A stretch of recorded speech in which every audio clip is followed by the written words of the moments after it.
in today's session, I want to discuss further that we've previously mentioned with our BFHAG, the big, fat, hairy, audacious goals that we invite people to be able to set in order to be able to move from growth to scale and achieve everything that you set out to achieve in life. Now, it's all right having this great, audacious statement of what it is that you set out to achieve, but I guess the next step is, well, how do you go about doing that?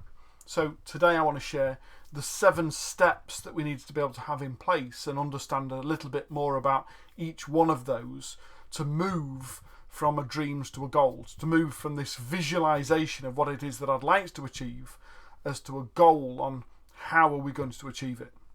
So first of all, what's a BFHAG? Well, evidence shows that if I was to ask you, what is your goal? What is it that you want to achieve? That the majority of people, the longer that they've been in business, the more impact this actually has, are quite conservative with what it is that they would like to set out and achieve. They are quite considered with regards to what they believe they are actually capable of achieving.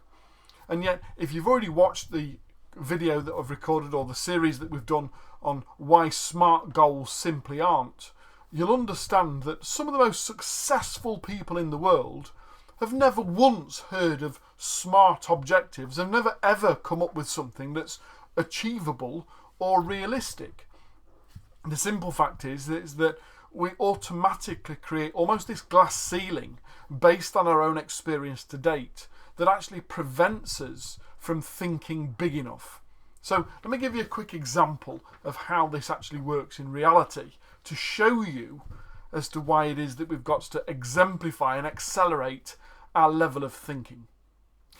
Let's assume that I was to set you a task and said, I want to know how you would make £1 million in the next 20 years. Okay? Give that some consideration as to what £1 million might look like in your business, or an additional £1 million in the business. And then give considerations to what are the things that perhaps you need to put in place and give considerations to and drive forward to try and achieve that over the next 20 years. Difficult? I would imagine so. Well, first of all, how do you know what £1 million additional in your bank account looks like unless you've given some real consideration as to what are the things that you would need to have in place in order to be able to generate an additional £1 million revenue? How many of this product or service have I got to sell? How many of those would I need to sell in order to be able to upsell this? You've got to give it some real considerations to determine what £1 million or an additional £1 million actually looks like in business, to establish as to whether you're anywhere near close or not. And then if I was to set you to the task of achieving this over the next 20 years, all of a sudden, well, would I need to have done £500,000 in 10 years? And does that mean I've got to do £250,000 in the next 5 years? And if we break it down into bite-sized bits, it becomes almost matter of fact. Well, I could probably achieve that a lot quicker than I'd first set out. And yet, when it is that I sit down with people and say, so what does success look like to you? The majority of them refers to the time of their retirement. They've given due considerations to what would they like to achieve by the time I retire. I'd like to sell my business so I can retire. And yet when you ask them when that is, they're usually giving considerations to, a successful business owner ought to be able to retire in their mid-50s as opposed to their mid-60s. Ooh, that's something to get excited about. The very thought of having to do so much more than an employee would do for the next 40 years just so I can say that I've achieved something else and got a 10-year reprieve. Ooh, that's exciting. However, what would happen if I said, but what would you need to do differently in your business to be able to achieve an additional £1 million turnover in the next 24 months? All of a sudden, you've got to accelerate the level of thinking. Well, I couldn't do this over that period of time anymore. I've got to bring that all the way. It creates a new level of thinking if we've changed the goalposts effectively. What if I said, well, in 20 years' time, I'd want you to be doing an additional £10 million as opposed to £1 million. All of a sudden, all of those prior maths and ideas and considerations as what you would need to do in order to be able to achieve that are out the park because a new set of goals has been bestowed upon you. So a BFHAG in this sense is being able to come up with a big, fat, hairy, audacious goal that is so large that in actual fact, unless we're applying our A game every single day, then there's little chance of us ever achieving it. And the reason why we would set a dream goal, something that's so far beyond our current level of thinking, is that's based on our level of thinking. And I'm not looking to create a lifestyle business where I am the business. I'm not looking to create something where in order to be able to generate £1 million, I've got to be working 25 hours a day, 8 days a week for 366 days a year, because that's not what I intend to do. That's not what success looks like for me. And I would imagine the same is true of you also. So being able to set out a dream statement, something of a big, fat, hairy, audacious goal, a BFHAG, isn't intended to be able for you to do all the work on your own. It's intended to try and entice other people to say, ooh, that sounds exciting. How do I get involved in that? How do I start to leverage other people's time and effort and consideration in order to be able to achieve a goal that other people could buy into also? And ironically, if the spin-off of that happens to be that you end up with that £1 million bank account and the retirement in the sun and whatever it is that you wanted, if that's the spin-off as a result of the big fat hairy goal for the business, then not only have we created a legacy statement for ourselves, but we've also created a continuing business that enable us to be able to reward us into that retirement long after we've stopped doing the last day of work. So number one is about being able to come up with a dream statement, a big, fat, hairy, audacious goal that's so big that we're going to have to take on a team in order to be able to try and create some form of reality to it. Now, number two is an order of priority, determining as to, well, if there's all of these things that we need to have in place in order to have any chance at all of trying to achieve it, what's the order of priority that we need to put these in? What are the things that need to happen first in order that these can subsequently then enabled to be so, that enables to happen in the future? There's no point saying I'm going to sell a pound product to 1 million people if I haven't got 1 million people to sell it to. We've got to first build the list or build the community sufficient to then sell the product or service to them. So being able to prioritise if these are the multitude of things that I can come up with. And ironically, I always have a set of post-it notes to hand just to simply be able to scribble down lots and lots of different things in the mind thinking phase, the brainstorming phase to determine as to what are all of the things that I can give considerations to what might be relevant or needed, and then I can quickly move them around to establish the priority in which they need to be considered and acted upon. So find some form of logical style order in order to be able to drive you and the business forward. And then off the back of that, these two phases tends to happen almost simultaneously, is once you've accepted that this is the best method of moving forward, is to be able to map that and to be able to document it, to be able to say, this is what we're going to do. This is the method that we're going to apply. This is not something that's half-cocked in my head. I've given real due consideration to this, and these are the things I needed to happen, and this is the time scale that I needed them to happen within in order to be able to achieve what it is that we set out to achieve.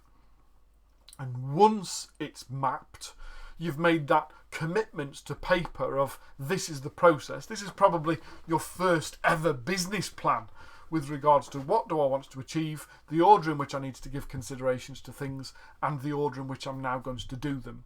And then share it with other people. Start to tell people who you genuinely believe are likely to be the ones that are either going to be on board and helping you to achieve it physically, or at least that fan club behind you of people cheering you on in order to be able to do so. And starts to distance yourself from the naysayers that say, "Ooh, that looks like a big goal, that does. Are you sure? Did you not ought to dilute it down a little bit and make it a little bit more achievable and realistic?" Why on earth would we ever want that?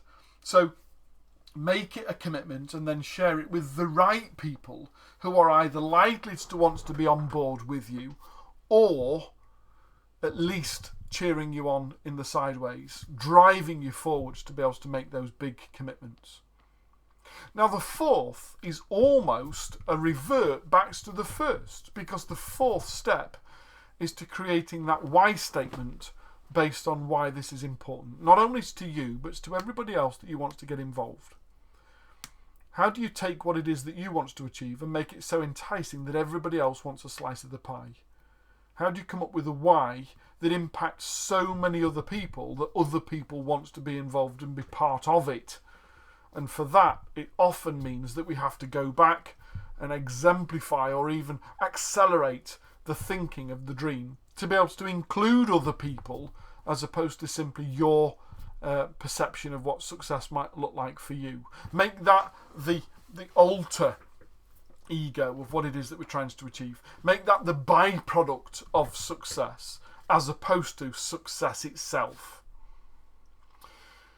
And then, probably the most difficult, and why I gave the example at the very beginning of this with regards to £1 million and 20 years or £1 million and 24 months, is to be able to set some deadlines as to when you're going to achieve each phase of that order by.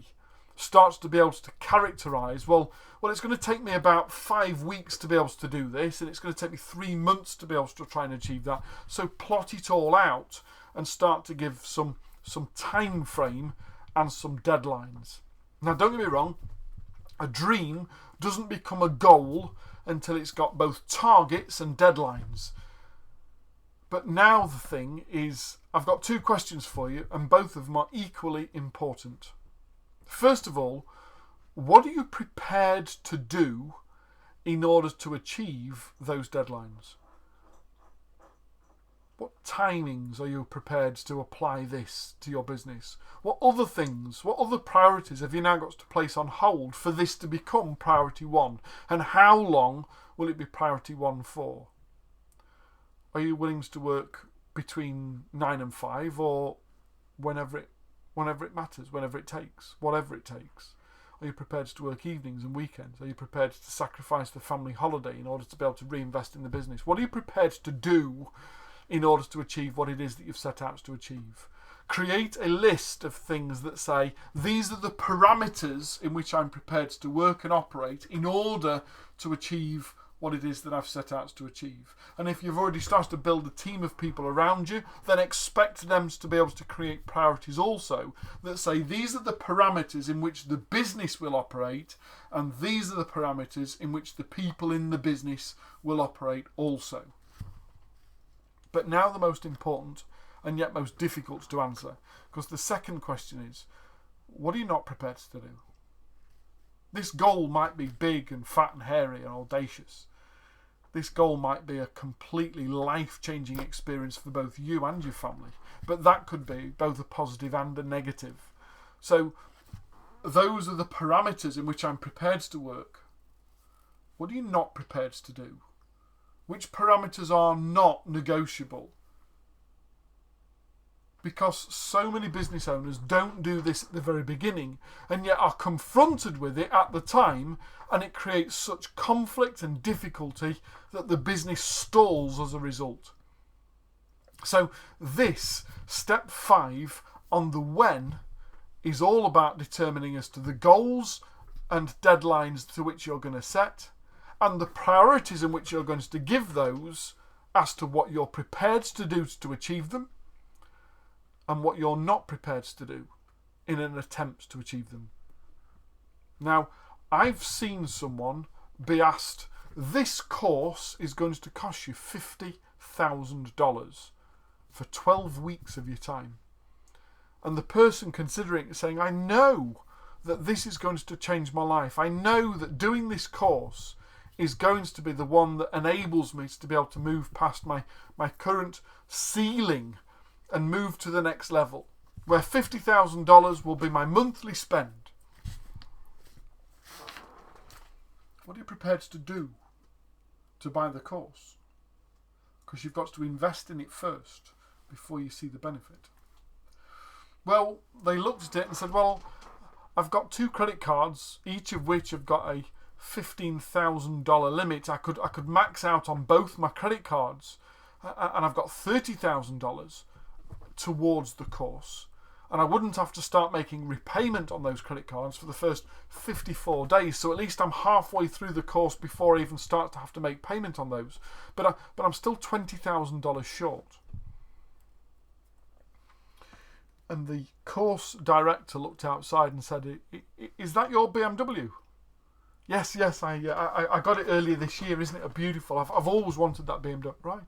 And how much did you pay for that? So $38,000. It was a wonderful, beautiful car. And I said, right, so how much do you owe on the car? No, I bought it outright. I don't owe any money on it. You're not well, you're $20,000 short of the course. And if you were to sell the BMW, you'd still have $18,000 left to buy an older car, or perhaps need to be able to catch the bus or a train. I'm not selling my car. I've worked really hard for. Fine. Then your $20,000. You see the point? There comes a point where you've got to determine as to, are you all in, or are you still dipping your toe on the water and hoping that will teach you how to swim? You see, in order to swim, you have to get wet.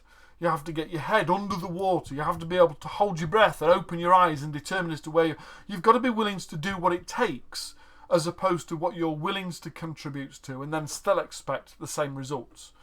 You see, the difference is that whilst you're umming and ahhing about what it's worth to you, somebody else has already sold the car, sold the cat, sold the grandmother, and bought the course. And now they're 2 steps ahead of you because you're still deliberating as to whether you should or whether you shouldn't, and they're already 3, 4, 5 weeks into it.